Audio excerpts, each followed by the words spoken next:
Kanye West en décathlon. Ça pourrait ressembler à une vanne ou un rêve bizarre, c'est pourtant bien arrivé récemment lors de la Fashion Week à Paris. Un style outdoor, technique, qu'il est loin d'être le seul à arborer. Cette esthétique porte un nom, le Gorpcore, une mode faite de capuches, de poches larges, de pantalons imperméables, tendance survivaliste, qu'on a vu sur les podiums, sur les réseaux, et aussi bien loin des sentiers de grande randonnée, dans la rue, en ville, chez monsieur et madame tout le monde. Enfin, on va le voir, surtout chez monsieur et madame CSP+. It's Gore-Tex. You know about Gore-Tex? C'est typiquement lié à des personnes qui vivent dans des grandes villes, dans des capitales occidentales. Ça va devenir le récit de ces personnes qui sont dans des appartements, qui n'ont plus le goût à la nature. Ça devient une espèce de mythologie de reconnexion à la nature. Gorpcore, ça vient d'un acronyme, GORP. Sa signification, bien que débattue, renvoie à Good Old Raisins and Peanuts ou Granola Oat Raisins and Peanuts. Dans tous les cas, on parle d'un mélange fait de flocons d'avoine, de raisins secs, de cacahuètes, prisé des randonneurs. Et c'est pas un hasard. C'est vraiment une référence à une culture nord-américaine, et en particulier la côte ouest, où il y a un mélange entre toutes les sphères de vie, en particulier une très grande présence de ce qu'on appelle l'outdoor, donc la vie extérieure. Ça rejoint une réduction drastique de l'aspect formel du vêtement. Dès la fin des années 2000, la marque de streetwear suprême s'associe à une enseigne de vêtements techniques, The North Face, tandis que la marque de plein air canadienne Arc'teryx lance une gamme citadine. La montagne arrive en ville, et les cool kids s'emparent de ce style fait de bases de tons neutres, parsemés de touches vives.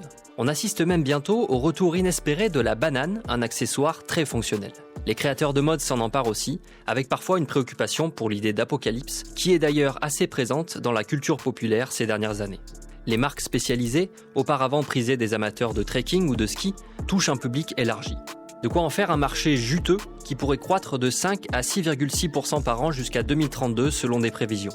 Même des marques de luxe veulent leur part du gâteau. Il y a une dimension plutôt luxe, c'est-à-dire que c'est quand même des marques qui sont pas toutes données, donc Arc'teryx, North Face, Moncler, ça c'est des marques assez chères. Donc de ce point de vue-là, elles se positionnent au segment luxe et premium de l'industrie. Mais si on regarde Decathlon par exemple, toutes les classes sociales se retrouvent à travers la pratique sportive. Ça, c'est l'autre extrémité du spectre, popularisée en France entre autres par l'influence de certains rappeurs.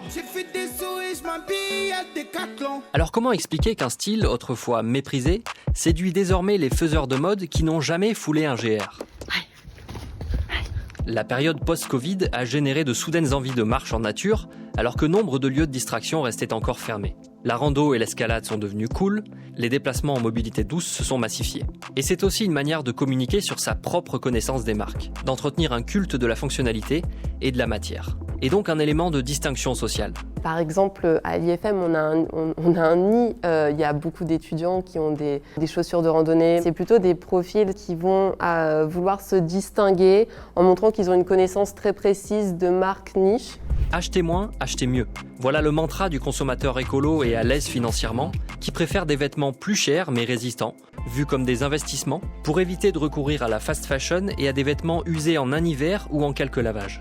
Une préoccupation qui avait déjà expliqué l'émergence, dès 2013, du normcore, le culte des vêtements basiques, le terreau sur lequel a poussé le Gorpcore. Il y a une espèce de rejet effectivement de l'idée de mode classique qui serait une mode qui change chaque saison, des tendances et qui sont finalement dans un mode de surconsommation. On est dans un moment aussi où il y a eu le Rana Plaza qui s'est effondré. Un espace s'est donc construit pour des styles qui font office de manifeste contre les tendances. Le Gorpcore est d'ailleurs le reflet d'une crise de la créativité.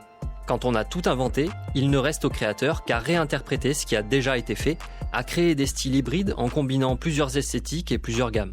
Pour la mode, une façon de se sortir de ce défi majeur, c'est d'étendre sa sphère en fait, et de s'inspirer de plus en plus de sphères sociales, de plus en plus loin.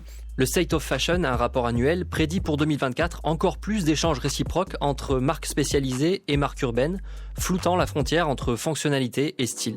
Mais à plus long terme, la survie du Gorpcore n'est pas si certaine à en observer certains signes avant-coureurs autour des podiums, comme la cravate.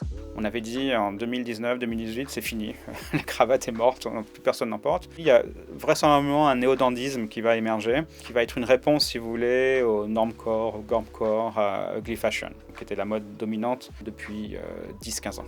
Un retour à un style plus formel qui alimenterait la théorie de l'éternel renouvellement de la mode.